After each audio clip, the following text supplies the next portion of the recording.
épisode des triplés, donc demain. C'est Violaine Vanoyek qui sera tout au long de cette semaine. À partir de bien dans quelques instants, l'invité est également l'arbitre de vue et corrigé.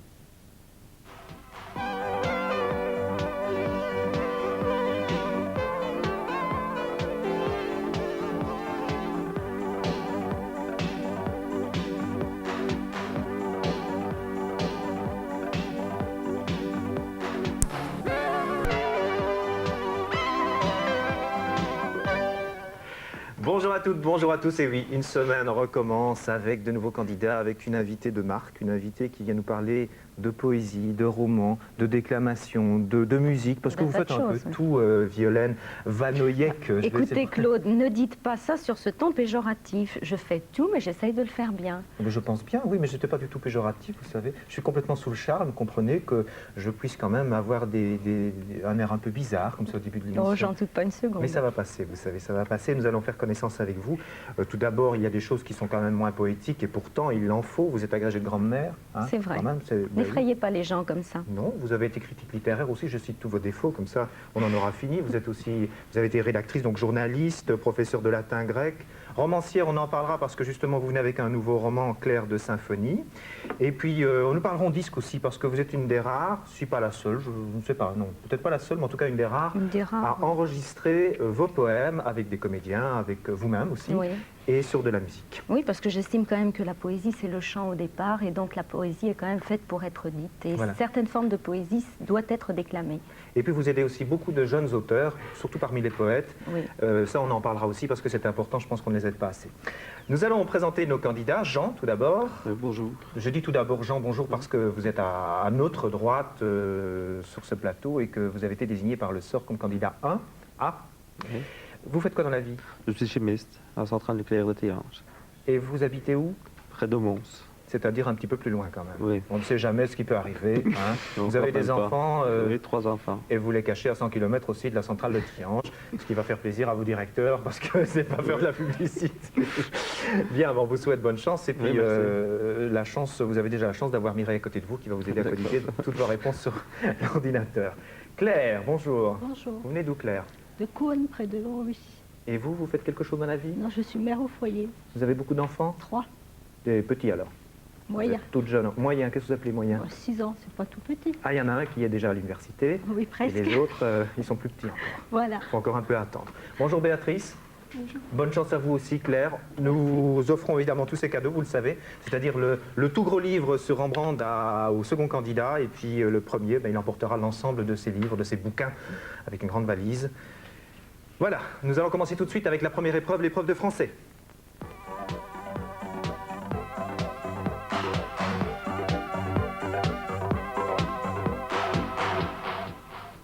Alors attention, vous connaissez les règles, je vous donne tout de suite la phrase. Les jurés ont couronné à titre posthume un écrivain qui avait rendu célèbre dans les années 30 des mémoires imaginaires.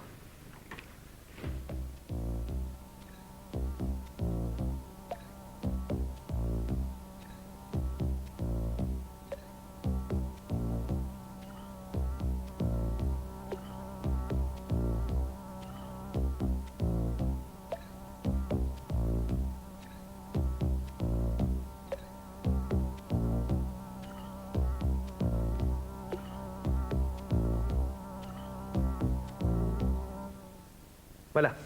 Et oui, c'est court, 30 secondes. Oui. C'est ce qui fait qu'on laisse parfois des fautes. Nous allons voir si vous en avez laissé. L'ordinateur va nous donner ça tout de suite. C'est fini, Béatrice, vous avez fini de jouer au piano sur votre clavier, là. Voilà. Bon, on se calme. Le matin, comme ça, le soir, plutôt vers 17h, le lundi, comme ça, elle est complètement obnubilée par son clavier. Reste 3 fautes chez Jean, 4 fautes chez Claire. Donc c'est Jean qui emporte les 10 points. Voilà. C'est cela, voilà, on savoure l'instant. Nous allons voir les phrases corrigées. Alors Violaine, ça va être à vous. Je vais vous appeler Violaine parce que d'abord je trouve le prénom tellement beau. Et puis comme vous avez des origines flamandes, j'ai tendance à prononcer Vanoyek, ce qui n'est pas joli. Non, je suis incapable, moi, de le prononcer en flamand. Alors comme ça, je découvre mon nom en flamand. Et ben voilà, vous voyez, on fait des découvertes tous les jours. Je peux vous appeler Violaine. Oh, mais allez-y, Claude. Alors je vous en prie, professeur de grammaire, de latin, de grec et de français, voici les épreuves corrigées. Oui, alors les jurés ont couronné. Couronné, le deuxième R est tout à fait incongru puisque c'est formé sur le mot cour, donc un R. À titre posthume, on attend un H puisque ça vient de posthumos en grec qui signifie après l'enterrement. Un écrivain qui avait rendu célèbre un attribut du COD, donc sans S puisque ça se reporte à écrivain, qui avait rendu des mémoires imaginaires, des mémoires est le sujet de avait rendu, avait donc au pluriel, dans les années 30, 30 bien sûr, un mot invariable. Voilà, c'est cela. C'est là que je me fais virer parce que vous faites ça tellement mieux que moi que c'est vraiment pas la peine que je continue. Toute la semaine, vous restez Vous pouvez là. partir si vous voulez, Claude. Hein. Oui, c'est vrai. Oh oui. Vous n'êtes pas la première à RTL me va faire le coup. m'engager. Oh non. Ah bon, c'est vrai? Oui, c'est vrai, on me l'a déjà fait.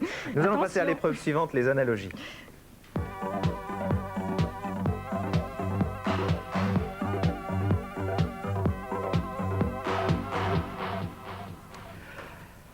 Avec le mot odeur. C'est à vous, 30 secondes.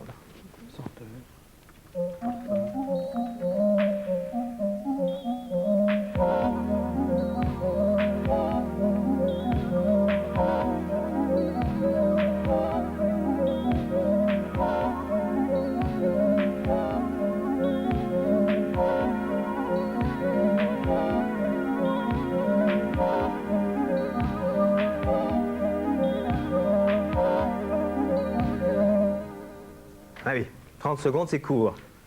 On avait envie de donner 45 au départ, mais finalement, on se rend compte que vous en trouvez encore plus en 30. Ça stimule. Alors, nous allons voir vos réponses, Jean. On va voir d'abord les réponses de Jean, et puis voilà, senteur et parfum. Oui, accepté, parfaitement. Et nous allons voir chez Claire ce que Claire a trouvé. Alors, goût, saveur, senteur et parfum, parfait. Ça fait quatre analogies, tout à fait délicieuses. Ça vous vaut 10 points. Ah, ça fait plaisir. Ça, vous voyez que hein, il y a moyen. Pourtant, un chimiste dans les odeurs, il pourrait trouver. Elles sont bonnes ou mauvaises, mais... Ah oui, mais quand même. De toute façon, on n'a pas dit qu'elles étaient bonnes. Alors, en tout cas, ça vaut 10 points à Claire. On continue avec l'épreuve suivante, le tout savoir.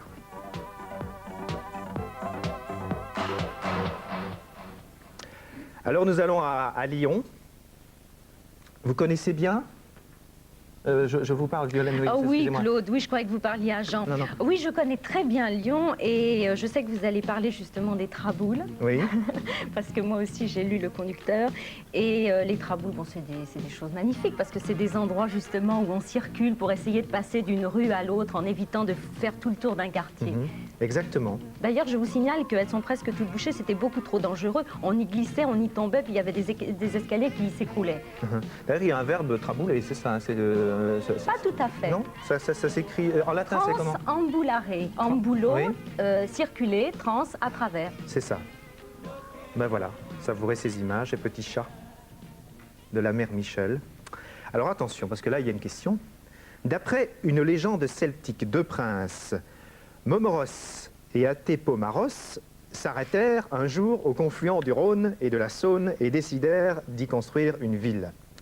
Tandis qu'ils creusent les fondations, une nuée de corbeaux s'abattirent autour d'eux.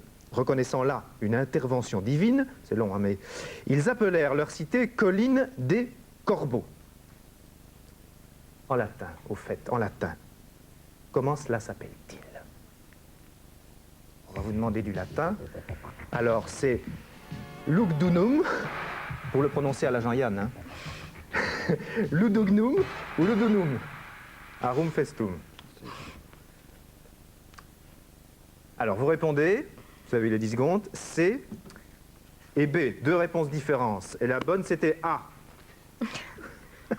Vous pouvez peut-être le prononcer en latin, bien que le latin ne soit Lugdunum. pas... Hein, on pourrait dire nom aussi. Oui. Hein, Lugdunum, c'est peut-être un petit peu Bon, plus... en latin, sûrement pas. Bah si, parce que c'est plus Claude. joli. Le lum, Bon. ça me fait penser à 2h moins le quart avant Jésus-Christ, je ne sais pas pourquoi, mais...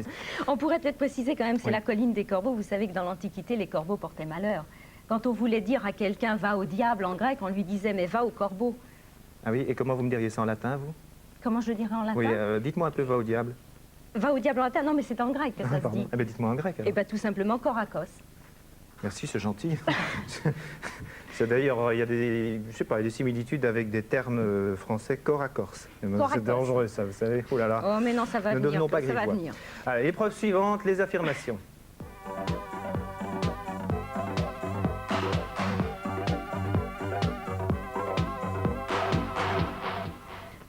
Attention, Jean, nous allons parler de Gérard de Nerval, familier du romantisme allemand, le seul romantique français à avoir accordé une place aussi grande au rêve et à l'irrationnel.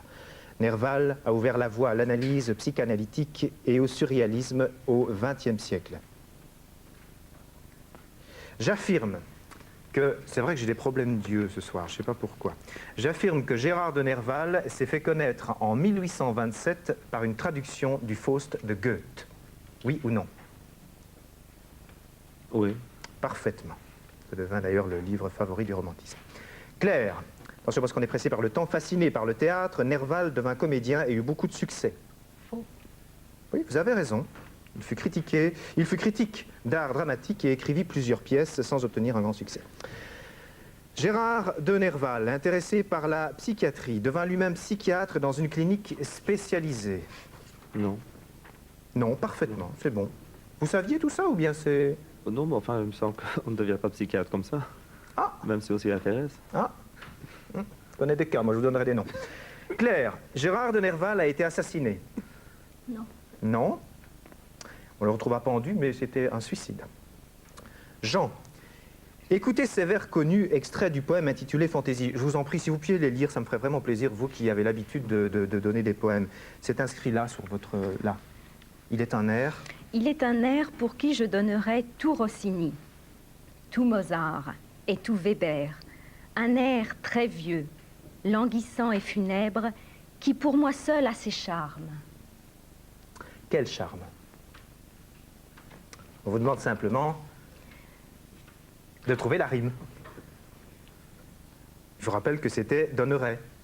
Les charmeux. On ne pourrait pas répéter. Ah, Non. De toute façon, c'est la rime hein, que vous devez trouver. Il est un air pour moi. Hein, Ah, il est un air pour qui je donnerais donnerais, qui pour moi seul a ses charmes. Qu'est-ce qui peut rimer avec donnerait? Secret. parfaitement. Exactement. Bien. Ça valait la peine, hein. Ça valait la peine. Un poète de plus. Claire, écoutez ces vers, extraits du célèbre poème El Desdichado. Hein, c'est pas facile à dire, ça. Je suis le ténébreux, le veuf, l'inconsolé, le prince d'Aquitaine à la tour abolie, ma seule étoile est morte et mon lutte constellée. Porte le soleil noir de... De quoi? Je peux vous aider en disant c'est de là. De la quoi? Et la rime avant, c'était Abolie. de La tour abolie pour le soleil noir de la nuit. la ille. Non. C'est triste. Non? Non. Je ne peux pas vous aider plus parce que c'est pas le jeu, c'est de la mélancolie. La mec, Voilà. non, j'aurais pas. Ah ben voilà qui clôture notre jeu des affirmations. C'était bien. Hein, on est satisfait de nous. On est toujours satisfait de nous d'ailleurs, ce qui fait qu'on n'avance pas. 40 points pour Jean, 30 points pour Claire. Ça nous laisse peu de temps, pratiquement pas d'ailleurs, pour vous interviewer aujourd'hui sur votre livre. Mais je vous promets que nous le ferons demain. Je rappelle néanmoins son titre. Je voudrais qu'on le montre à l'antenne. Je pense qu'on peut le faire. Claire de Symphonie, c'est un roman paru chez Jean Picolec. Et en fond, vous voyez d'ailleurs un terme, torrent. Voilà, c'est le nom en fait d'un 33 tours, d'un disque qui a été enregistré avec les poèmes de Violaine. Et c'est le comédien... Lucien Plessis qui l'ait dit. Voilà, et vous qui jouez au piano. Exactement. Voilà, on aura l'occasion de parler de tout ça demain parce qu'on n'a pas beaucoup le temps aujourd'hui. Néanmoins, je vous donne rendez-vous donc demain, mesdames et messieurs, à la même heure, si vous le voulez bien. Au revoir.